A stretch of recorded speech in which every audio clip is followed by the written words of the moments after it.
안녕하십니까. 현대투자연구소 송조입니다. 앙드레 코스톨라니는 주가는 심리와 수급에 의해서 결정이 된다고 했죠. 심리가 약 한 80%를 차지하고 수급이 20% 차지한다고 그러는데 심리는 결국 이슈에 의해서 결정이 되지 않나 이렇게 생각됩니다. 최근 들어서 시장이 가장 커다란 이슈는 사실 그 단연코 외국인들의 21일째 순매도였죠. 약 한 5조 원 정도 순매도였는데요. 하기 때문에 시장은 향후 외국인 매도 전후로 극단적으로 이제 갈린다고 보게 되고, 이번 외국인들 순매도를 통해서 주도주 윤곽도 뚜렷하게 이제 결정이 되지 않나, 이런 차원에서 방송을 준비해 봤습니다. 아울러서 반복적으로 이제 강조해 드리는 건데, 주가의 조정은 사실 그 순기능적인 역할이 많다고 했어요. 그 조정을 통해서 어설픈 세력들이 이제 소멸이 되고, 새로운 어떤 프레시한 세력들이 대거 등장하기 마련이거든요. 그래서 여하튼 간에 외국인 매도 전과 후로 시장은 어떤 새로운 어떤 패러다임을 요구하지 않나 이렇게 생각이 듭니다. 그 화면 보시면 외국인 매도 전과 후에서 좀 재미있는 표현을 써봤어요. 원래 센 놈, 그리고 가장 센 놈, 가장 세질 놈. 굳이 좀 세부적으로 요약을 한다면 원래 센 놈은 외국인들이 21일째 한 5조 원 정도 순매도하는 그런 환경에도 불구하고 강세를 유지한 것들, 좀 디테일하게 들어가면 많지 않은 거래량으로 강세를 유지한 종목들은 그만큼 매집이 굉장히 잘 됐다고 보는 거죠. 매도세가 약했기 때문에 매집이 잘 됐다고 표현이 되고, 그 종목을 이제 우리가 어제도 DB 하이텍이라고 말씀드렸고요. 그 다음에 이제 외국인 매도 전후에서 가장 세게 움직인 놈. 제가 보기엔 이제 스마트폰 관련주인 것 같아요. 아래는 이제 세경 하이테크를 얘기했는데, KH 바텍이라든가, 그 다음에 MC넥스, 세경 하이테크, 이런 종목들이 외국인 매도 마지막 종점 부근에서 이제 가장 세게 움직였던 놈들이었고, 그 다음에 가장 세질 놈을 제가 이제 SFA 반도체로 정했습니다. 외국인 매도 과정에서 옆으로 물량 소화 과정을 거쳤던 그런 종목인데요. 하여튼 이후에 그 자료를 통해서 한 번씩 살펴보도록 하겠습니다. 자, 그리고 이번 주 강연에는 12월 15일이죠. 일요일 날 오후 2시부터 3시간 개최를 하고요. 장소는 삼성동 삼성역입니다. 2호선이죠. 삼성역 3번 출구에서 대략 한 50m 정도 걸리는 것 같아요.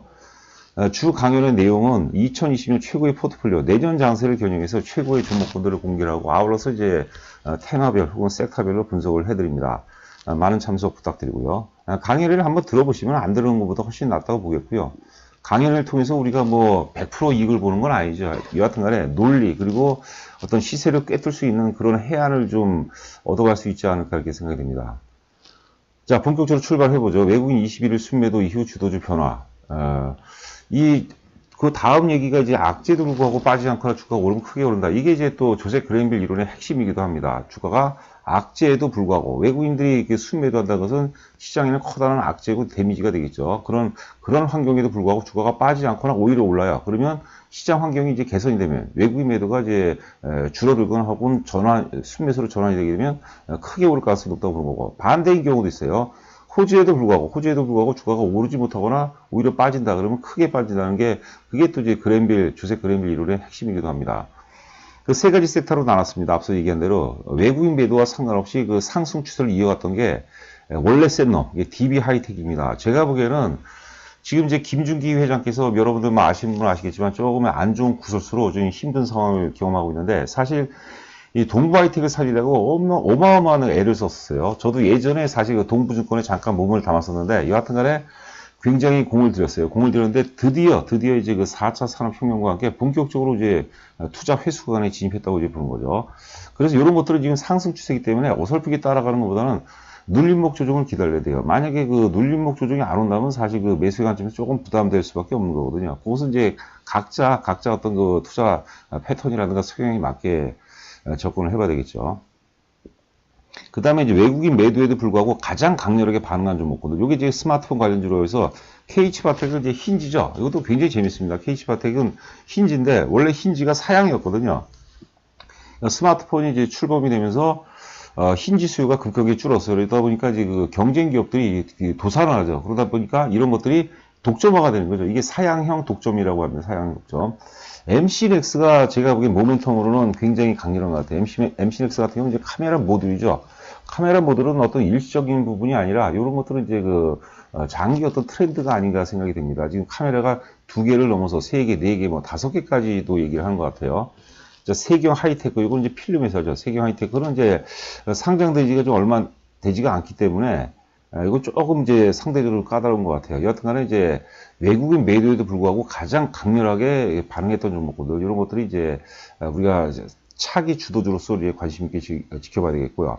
아울러서 이제 외국인 매도에도 충분히 이제 주가를 빠뜨리지 않고 충분히 매물 소화 과정을 거쳤던 것들, 그게 이제 가장 세질로, 그래서 이제 SFA 반도체, 기타 이제 어제 얘기했던 게 이제 우리가 솔브레인 혹은 이제 그 동진 세미캠 이런 것들은 뭐냐면 외국인이 팔지 않았는데 미리 빠진 거죠. 미리 빠지고 외국인들이 매도 속에 또 빠져버리니까 빠질 만큼 빠졌다죠. 매도에 어떤 극점을 통과한 그런 종목군들이기 때문에 그런 것들도 우리가 계속해서 좀 관심을 가져야 되지 않을까 이렇게 생각이 됩니다. 뭐 어제도 나름대로 좀 강조를 해드렸죠. 자, 요거는 제가 네 종목을 한 화면에 넣어봤어요. 여러분들 그 정서를 잘 보세요. 11월 들어서 외국인들이 우리 사람으로 따져보세요. DB 하이텍이라고 우리 친구라고 생각해보세요. 근데 지금 아버지 사업이 부도가 났어요. 어머님이 편찮으셔요. 병원에 입원했고, 동생이 또 속세해요. 그런 환경 속에서도 얘가 꿋꿋하게 이제 올라가는, 꿋꿋하게. 굉장히 센 거죠. 그렇죠. 외국인이 어떤 5조 원 가까이 5조 원대의 어떤 순매도에도 불구하고 주가가 이렇게 오를 수 있다는 것은 이따가 우리가 또 차트를 보도록 했지만 이게 오를 때 적은 거래량으로 오르는 게 더 힘이 좋은 겁니다. 적은 거래량으로 주가를 올릴 수 있다는 것은 매도세가 상대적으로 약하다. 매도세가 상대적으로 약하다는 것은 매집이 잘 돼 있기 때문에 그런 현상이 나온다고 이제 보는 거죠. 자, 옆에 있는 종목은 이제 세경 하이테크입니다. 세경 하이테크. 오늘은 좀 조정을 받는 것 같은데, 여하튼 간에, 예, 오늘 조정 이유는 요 날이죠, 요 날 이제 갭상승이라고 거래가 제법 터졌기 때문에 단기 에너지 손실로 인해서 조정을 받았다고 봐야 되는데, 뭐 계속해서 관심 있게 봐야 되겠고, 제가 보기에는 KH바텍, 혹은 특히 이제 MC넥스 같은 경우는 이제 역사적 고점을 돌파했거든요. 그런 것들을 우리가 사실 매수의 관점으로 접근을 해봐야 되지 않을까 생각이 되고요. 그 다음에 이제 SFA 반도체는 역시 외국인 매도 과정에서 오르기도 하고 또 매물 소화를 잘 이루어졌어요. 이미 주가가 어떻게 보면 단기적으로 보면 1파, 2파, 3파, 4파, 5파를 하기 때문에 조정을 받아야 되는 시점인데, 예, 뭐 반복적으로 이제 말씀드린 SF 반도체는 지금 이제 신고가를 경신하는 그런 과정이거든요. 그렇기 때문에 면밀하게 이제 강세 기조를 유지해주고 있는 모습이고, 기타 이제 원익 IPS도 외국인 매도 과정에서 이제 자리를 잘 잡아놓은 거죠. 이런 것도 그렇고, 뭐 솔분이라든가 동진 세미캠 이런 것들 계속해서 관심을 가져볼 필요가 있지 않나 싶습니다.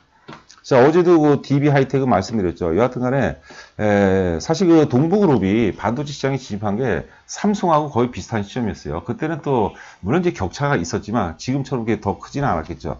아이템은 잘 설정할 것 같은데, 그리고 이제 97년에 동부 하이텍을 이제 설립하면서, 요때 제가 95년도에 동부증권에 잠시 몸을 담았었거든요.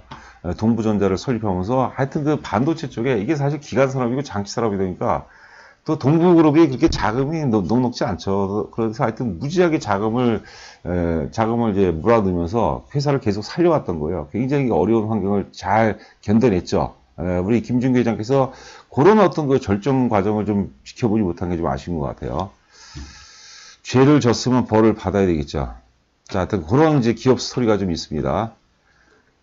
자, 실적 보니까 이제 작년도 예상 영업이익이 이제 1,130억에서 올해 예상 영업이익이 이제 한 1,600억이에요. 그러니까 사실 뭐 거의 퀀텀 점프입니다. 이런 것들은 워낙 기간 산업이고 장치 산업이고 덩치가 크기 때문에 왜 이렇게 실적이 급증한 줄 아시죠, 여러분들? 당연히 이제 4차 산업의 어떤 혁명적인 흐름과 궤를 이제 함께 한다는 것이죠. 특히 이제 얘는 4차 산업 중에서 특히 이제 우리 사물 인터넷이라든가 빅데이터, 이게 이제 가장 수요가 많은 게 이제 8인치입니다. 8인치 수요가 이제 늘어난 거죠. 공장 가동률도 지금 비수기인데 공장 가동률이 뭐 끝내준다는 거죠. 영업이익률이 또 21%를 다시 또 회복을 해주는 그런 모습이었죠. 동부 하이텍. 자, 그 다음에 이제 이거는 MC넥스입니다. 타이틀 보니까 듀얼도 부족하고 이제 트리플, 쿼드, 카메라가 2개 달리고 3개 달리고 4개 달리니까 카메라 모듈 수요가 굉장히 이제 많아지는 거죠. 매출 비중 보면 스마트폰도 있지만 요즘에 특히 미래형 자동차에 자율주행차에도 이제 카메라가 굉장히 많이 달립니다, 여러분들. 자동차 비중도 지금 전체 매출에서 차지하는 비중이 굉장히 높고요. 기타 이제 5G 스마트폰 중심으로 해서 실적 호조세가 이어지고 있고, 뭐 트리플 쿼드 카메라 비중이 높아지고 있다. 이렇게 보시면 될 것 같고요. 이 재밌는 게 제가 이제 앞서 5G 관련주들에서 얘기하면서도 그런 지적을 했는데, 작년도 영업이익이 400억이에요. 410억. 올해 예상 영업이익이 거의 뭐 퀀텀 점프를 하죠. 요 흐름이 지금 그 흐름 과정이 저는 KMW라든가 오이솔루션하고 좀 유사한 것 같아요. 그래서 KMW로 본다면 조금 우리가 좀 긍정적으로 본다면 한 3만원대 혹은 한 4만원대 정도 그 정도 선이 아닌가 싶어요. KMW는 그리고 이제 그 8만원대 갔죠. 8만원대까지. 그리고 이제 그 MC넥스 같은 경우는 뭐라 그럴까요? 삼성전자의 뭐 결정적인 그 충성도가 높은 벤더 회사라고 봐야 되겠죠. 그런 것들도 제가 이제 항상 드린 말씀이지만 지금 시장의 8할은 여러분들 삼성전자입니다. 이거는 누구도 거부해서는 안 돼. 이거를 우리가 거부하고 받아들이지 않는 한 굉장히 개인적으로도 치명적인 어떤 그 상처로 되돌아올 가능성이 높다고 보는 거죠. 여하튼 간에 시장의 어떤 그 8할은 삼성전자가 지배하고 삼성전자 중심으로 가는 겁니다. 그러니까 삼성전자하고 밀접도가 높아야 되겠죠. 그리고 삼성전자가 지분을 출자하면 굉장히 좋고, 뭐 삼성전자의 1차 밴더다. 이런 것들도 굉장히 의미가 있다. 이렇게 보시면 될 것 같습니다. 그 다음에 이제, 그 세경 하이테크는 이제 스마트폰 필름 회사죠. 지금 특히 이제 그 삼성전자 같은 경우가, 얘도 이제 삼성전자형입니다. 삼성전자 같은 경우가, 지금 스마트폰에서 사실 그 애플에 많이 뒤지고, 뭐, 파웨이가 또 바짝 쫓아오르는데, 특히 5G4는 사실 세계 최초죠. 그 다음에, 폴더블 4 이것도 사실 존재하지 않았던 스마트폰 내에서의 어떤 새로운 우리가 마케팅에서 카테고리라고 해요. 새로운 카테고리를 선점한 거거든요. 거기에 따라 또 어드밴테이지가 이제 적용이 돼야 된다고 보겠고요. 저 수익 구조를 보시면은 여기 이제 요 내용 한번 보죠. 이 내용. 삼성전자의 갤럭시 폴드양 지문 그리고 스크래치 방지 등이냐. 스크래치 방지가 굉장히 중요합니다, 여러분들. 보호 필름 이런 것들을 이제 독점 공급한다는 거고 실적 추이를 보니까 우리 영업이익 기준으로만 보도록 하겠습니다. 제가 지금 말이 빨라지죠, 굉장히. 이게 보통 15분 내로 하려다 보니까 그런 것 같아요. 2018년도 영업이익이 대략 한 390억 나왔는데, 올해 예상 영업이익은 줄어요. 그리고 내년도에 굉장히 급증을 합니다. 60억 가까이, 거의 배 가까이 증가하는데, 지금 세경 하이테크 같은 경우는 이제 보면은 KH 바텍이랑 세경 하이테크는 사실 그 KMW하고 좀 비슷해요, 그 구조가. 그런데 이제 지금 세경 하이테크는 RFHRC하고 좀 비슷한 것 같아요. RFHRC도 영업이익이나 매출이 작년에 비해서 좀 줄었거든요. 그리고 내년부터 좋아지거든요. 그것도 우리가 투자하는데 참고를 해야 될 상황이 아닌가 싶습니다. 됐습니다. 이 정도만 보도록 하고 종목을 한번 보도록 하겠습니다. 여러분들 항상 우리가 죄송합니다. 이 차트가 꺼져버렸네요. 우리가 항상 우리가 바이오 테마가 됐든, 5G가 됐든, 스마트폰 테마가 됐든, 가장 중요한 것은 흐름이에요, 흐름. 우리 명심보감에 보면은, 순천자 흥하고 역천자 망인이라 그런 얘기가 있어요. 하늘의 논리에 순응하는 자가 결국 성공하고, 역행하는 자가 이제 실패한다는 거죠. 마찬가지로 시세 흐름에 수응하면 그거는 성공할 가능성이 높겠고, 그 다음에 역행하게 되면은 실패할 가능성이 굉장히 높다고 보는 거죠. 우리가 생뚱맞게 할 필요 없다는 거죠. 우리가 저희 현대투자연구소의 그 투자 철학을 하면, 투자 원칙, 철학은 이제 매수가 매도보다 100배 이상 중요하다고. 철학에 보면 첫 번째가 뭐냐면 시대적 흐름. 내가 지금 보유하고 있는 종목, 혹은 내가 매수하려는 종목이 시대적 흐름과 일치하는가. 이거를 굉장히 강조를 합니다. 그게 맞지 않으면 굉장히 애를 먹어요. 자, 종목을 한번 보도록 하죠. 그래서 차트가 조금 늦게 터지는데 이거 조금 더 보도록 할까요? 요거는 지금 이제 원익 IPS입니다. 원익 IPS. 원익 IPS는 반도체 디스플레이 증착 장비죠. 증착 장비. 그래서 특히 지금 이제 3D 낸드향 지금 낸드 같은 경우는 지금 메모리 같은 경우는 지금 아직까지 바닥을 찍고 돌아섰다고 볼 수 없지만 지금 낸드 같은 경우는 이제 바닥을 돌아섰거든요. 그리고 원익 IPS의 핵심 중에 하나는 지금 디스플레이 쪽입니다. OLED 쪽에서 매출이 예전에는 이제 반도체 장비 쪽 비중이 한 70% 되는데 올해 혹은 특히 내년 같은 경우는 이제 한 반도체하고 이제 OLED 비율이 대략 한 5.5 대 한 4.5 정도 OLED 쪽에서 굉장히 어떤 성장 동력을 확보한다고 보는 거죠. 자, 종목을 지금 DB 하이텍부터 봐야 되겠죠.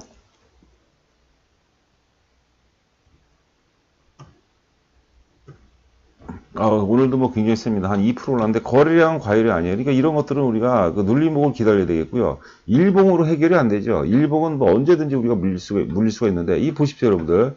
한 2000년서부터 보죠. 2000년 25,000원대가 굉장히 강력한 저항선인데 단순하게 우리가 2005년 2006년대의 흐름하고 지금 흐름하고는 비교가 안 되죠. 비교가 불가하죠. 지금 이제 4차 산업혁명 과정이고, 당연히, 지금 이제 21,000원인데 25,000원, 역사 고점 25,000원, 요 고점을 한번 볼까요?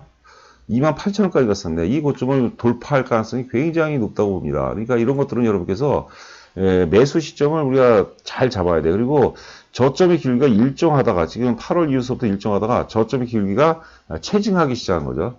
DBIT 같은 경우는. 자, 원래 센 놈, 그 다음에 가장 셌던 놈이, 먼저 KH바텍부터 보죠.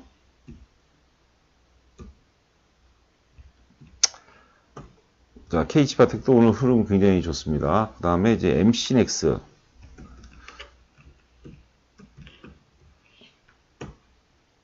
MC넥스 대단하죠. 오늘 4% 오르는데, MC넥스는 여러분들 그거 잘 보셔야 되는 게, 역사적 고점을 이제 갓 돌파했어요. 그러니까, 제가 앞서 이제 5G 테마 에서도 이제 MC넥스를 얘기했는데, 역사 신고가 갓 돌파한 거야, 갓 돌파. 그러니까, 오이솔루션 기준으로 역시 한 3만원대 정도, 그 정도 파동 수준이 아닌가 싶어요.